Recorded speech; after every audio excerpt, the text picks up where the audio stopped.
Good morning, ladies and gentlemen. My name is Nick Snider. I'm the founder of the National Foundation of Patriotism. We are located in Atlanta, Georgia, and have been in existence for nearly 25 years.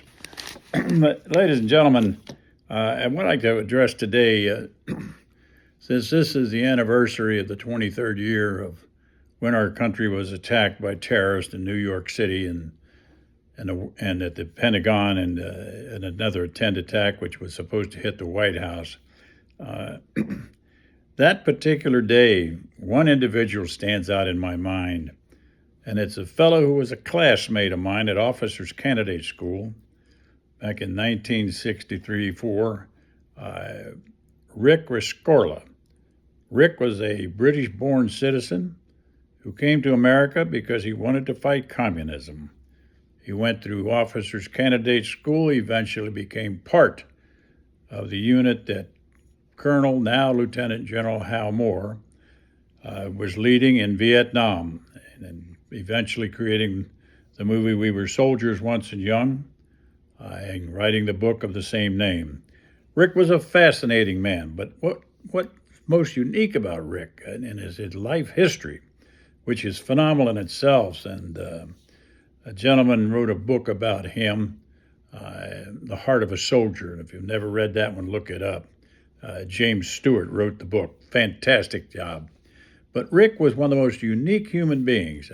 I wish I could say to you I met him while attending Officers Candidate School, but that would be an untruth, and I'm not going to give you any of those. Most of what I will tell you about Rick is stories passed on to me by those who were members of his class or those who served with him in Vietnam or pursued a lifelong relationship with him when he got out of the service. Rick was just a unique individual. British-born citizen, had been in the British Army, had been decorated for his actions in the British Army, but desperately hated communism, and eventually met up with a young guy named Dan Hill, that they created such a friendship that eventually they both joined the United States Army, both went through Officers Candidate School, and both went to Vietnam. Both remained friends up to the day Rescorla died, when the World Trade Center was attacked. Rick himself, fascinating individual. He had a presence, and whenever you get a chance, if you don't read the book, look up the videos. He did one entitled The Voice of a Prophet, where he actually prophesied in a video in 1998 that the World Trade Centers were going to be attacked by air. That video has kind of disappeared and seemingly been massaged out of existence. Some of you out there actually probably still have it. If you do, send it to me at the National Foundation of Patriotism, www.nfop.org.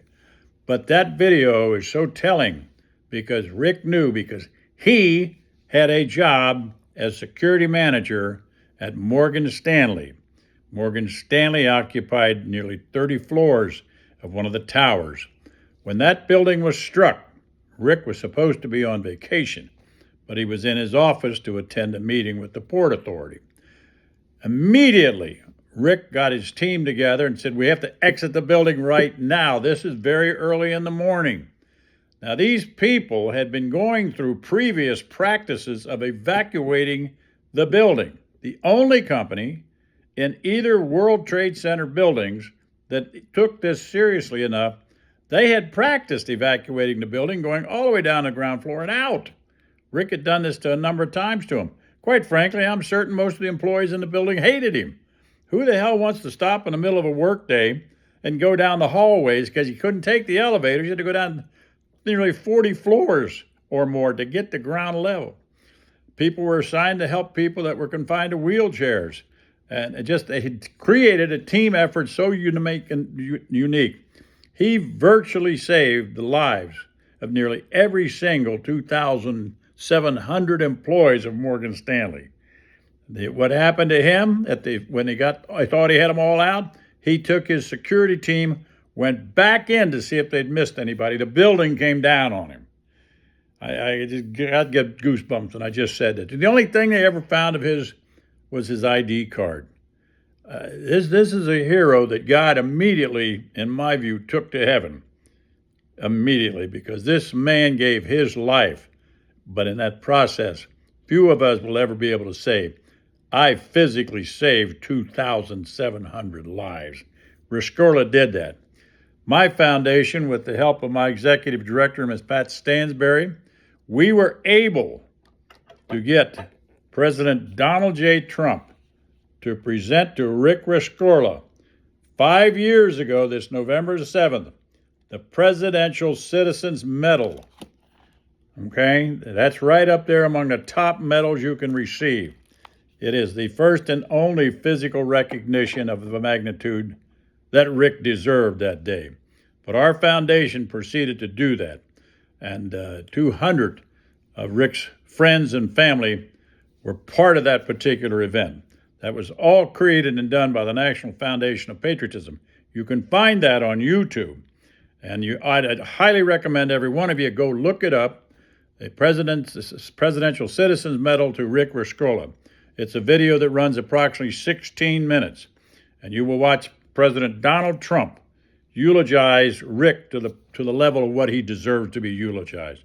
One of a kind, one of the greatest heroes in the history of the world. And today being the anniversary, the 23rd year, please, folks, understand what Rick is truly about. He was about continuing to defend, protect, and advance the well-being of the United States of America.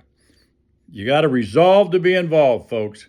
This is a great country, and we have some tremendous problems on our hands right now. You know what they are. I'm not going to preach to you about it. But just resolve to be involved. Because remember what Rick's famous saying was, it's a great day to be an American. God bless you, and God bless the United States of America.